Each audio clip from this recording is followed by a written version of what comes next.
Okay, so in this video we're going to demo how to put this thing together. This is an ethylene based gas gen setup that I've been using in my E2E playthrough recently. I found this on a Reddit post. The original poster had made a video on how to put this thing together, but it seems to be lost, so now I'm going to go ahead and make my own video, more for my own self-reference, but whatever. So let's go ahead and put it together. You can kind of see. It's really cool, actually. But anyway, one sec, and let's get started. So we're going to start with an infinite water source, and that's going to feed a garden cloche and a electrolytic separator. You want the item output of the garden cloche to be facing this way, and you want to make sure that the electrolytic separator, like if we presume that this is the front of this stack, the electrolytic separator should be backwards, facing away. That's because we have the hydrogen generation right on here on the left side, and we want the hydrogen to be output on the left side. We want to set the oxygen side to dump excess so that once that buffer fills up, it won't stop the separator from functioning. Next thing, we will take a factorizer, place it onto the output of the garden cloche. Make sure that the factorizer's mode is split. Make sure that it's importing on the left and exporting on the bottom. Then we will put a crushing factory right in the middle of all that. Now, I'll make a note here that the separator, the crushing factory, and the PRC should all have 8 and 8 speed and energy upgrades. And I just set the auto sort on, because why not? Anyhow, next is another water source. This water source will feed the PRC. And then on top of that, we're going to rotate to the side, pop down 3 gas burning generators, and that is the structure of the machine. Now we're going to work on the conduits. You want to use Ender IO conduits for this, because they can condense into one block. If you have another mod, I think there are other mods in E2E that will allow you to transfer different like power, gas, and all that in a single conduit or a single space. Whatever works for you. I'm using Ender IO because that's what I'm used to. The first thing we're gonna do is run power all the way down the side, like that. Next, we're going to run a gas line, up from the electrolytic separator. Going to make sure that it's outputting, and into the PRC. Next, we're going to run an item conduit from the basic crushing factory up to the PRC. I like to try and remove any of the extraneous output slots that go into like the infinite water source, the factorizer. It helps keep things nice and simple for like when you're looking at it, you understand exactly what's going on. Make sure that the extract mode is set so that it runs without redstone signal, and make sure that the item conduit is inserting into the PRC. That's that. Next we're going to do a energy conduit, wrap it around the side. Ah, come on.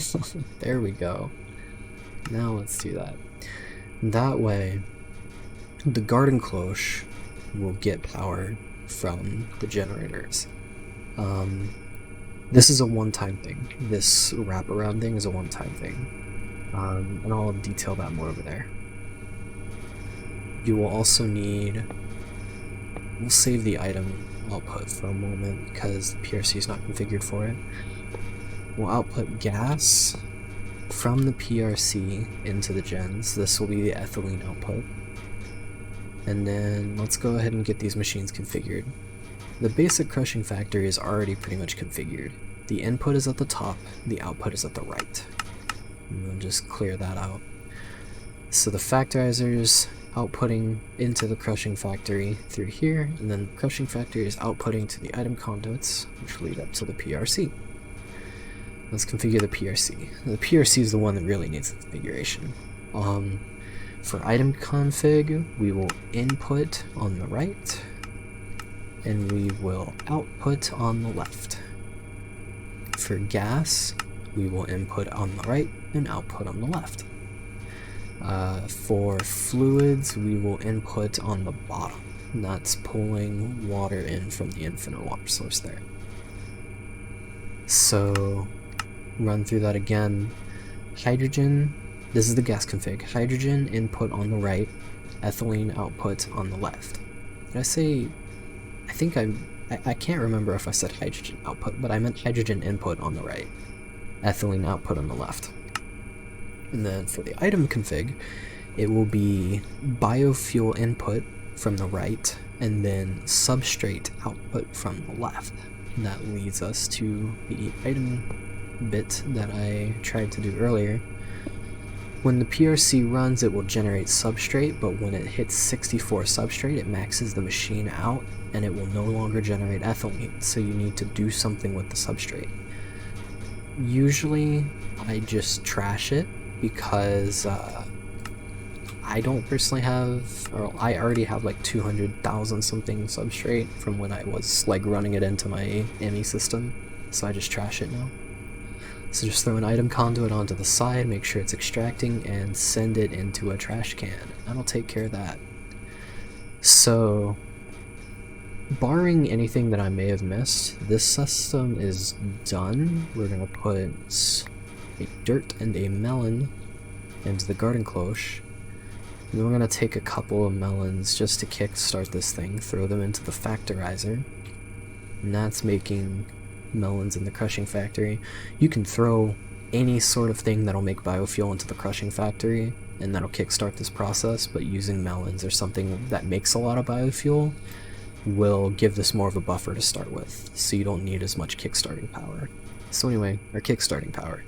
We're going to slap a power cell on the right side here, and that's going to start up the separator for the hydrogen, crushing factory for the biofuel, and then the PRC will take those components and make ethylene. So let's go. So drop it in, pull it out, the machines all got powered, everything's being generated, and I forgot to output the ethylene. There we go. And now the gas burning gens are taking in ethylene, and this system is now fully self-sustaining. Some specs on this is that the original design for this stackability was so that you would be able to fit, I think, 14 of these in a single 7x7x7 compact machine, though you would have to get rid of the gas burning generator on the top and like fit it in somewhere else, I think. It was something like that. It was either that or it was like 14 gas burning gens, I don't remember. But I kind of like, well, not exactly, but I kind of made a demonstration grid here so you can kind of see the space you'd have in a 7x7x7, so you can kind of get an idea what's going on. I actually haven't played with compact machines very much, so I don't know if the 7x7x7 is like the usable space or if that's just including the walls, but whatever. Doesn't matter to me. I've got a big old room for these and that's what I do. So anyhow, when you're talking about scaling these up, this is what you're looking at. On the output side, you're just running these energy conduits in between so that the outputs can be fed somewhere, say a big old battery. And then on the garden cloche side, you want to have, remember that one loop around that happened. Now of course, what you could do for this is you could put it, you could put it right there. Just for the sake of cleanliness, we'll get rid of these. And then, there you go. Come on, there you go.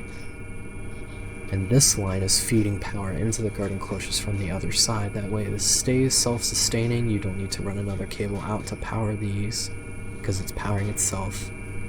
And then run them along the tops of the garden cloches so that they get power, and then at the same time you can run an item conduit along that for each of the PRCs to output their substrate into your trash can, which you could set like right here, for example, like that, and you're golden. And then you've got a nice compact system. You know, this little guy right here is what, 5? Yeah, 5 deep by 3 wide by 8 tall. And if we go and look at our battery over here, we're generating anywhere from like 41 to 50,000 RF per tick with this, which isn't terrible. And if you're playing in a mod pack that doesn't mess too much with the output of the gas burning generators, you might see even more. So it's a really cool scalable system. Again, it's self-sustaining. Even if your battery runs out or something, it will keep going. Just by virtue of ethylene being so efficient, this should never run out of power. And another cool thing about this too is that really you don't need a capacitor at all. I say that because the gas burning generators are, they control themselves, they're self-managing, and that's sort of a phrase I'm using loosely, I guess, but it effectively means like, with other generators, if you put in fuel, it will burn the fuel, regardless of if that RF that it generates has any place to go. If your battery is completely full and your machine buffers are completely full, a lot of times generators are still going to, power generators are still going to keep burning fuel at the same rate, and that RF will go nowhere. Gas burning generators mechanism, though, they will rate limit themselves so that they only burn fuel when it's necessary to do so. They will only burn fuel when there is RF load. So you can see, and if I went through all of these generators here, they're going to show the same thing, a burn rate of 0 to 1. That means that they're basically idle most of the time, and they're only kicking up a little bit of juice to fill their buffers after their buffers get drained to power like the PRC, the crusher, the cloche, the separator. Now if I connect the battery back up, and run back up here, all of these are going to be running again. They're going to be at their full burn rate of 24. So the generators manage... I just blew up a generator. Nice. There we go. I think that works. Yeah. Okay. So the generators are self-managing. The cool thing with that, what you can do is you can completely skip the whole capacitor. You can effectively use the ethylene creation chain as a sort of capacitance. All of this ethylene can be burned by the system to generate fuel as needed. This ethylene in the PRC, as well as the biofuel it contains, can be burned. The factorizers, melons, the crushing factories, melons and biofuel, the melons stored inside of the garden cloche, like, because this is self-sustaining, you can throw this onto a big old power sink without returning anything, you know, and or without having a capacitor or anything, because all of this ethylene functions as a capacitor. Realistically, in the situation like this, the only reason why you need a capacitor is if the capacitor can throw out more RF output than this generator system can. If you need like 100,000 RF per tick of power, this system is not going to be able to do it. That's why you'd run for a capacitor. But if you can power your stuff on less than 50,000, for example, or like, to be safe, like 40 to 45, then the system would do just fine. And then of course, even if you completely burnt it out of juice, it's still fully self-sustaining. So it's a really cool system. It's, again, it's compact, it's scalable. You can fit this into a compact machine pretty easily. and it makes for really good early to mid-game power gen until you start working with nuclear reactors, and it's not expensive at all, really. Once you get even a little bit of AE2 automation, or like a giant bank of cyclic auto crafters or whatever, or analog crafters, what have you, this isn't terribly expensive. So anyhow, that's all I've got here. Hopefully this helps either myself in the future or anyone else that comes stumbling this way.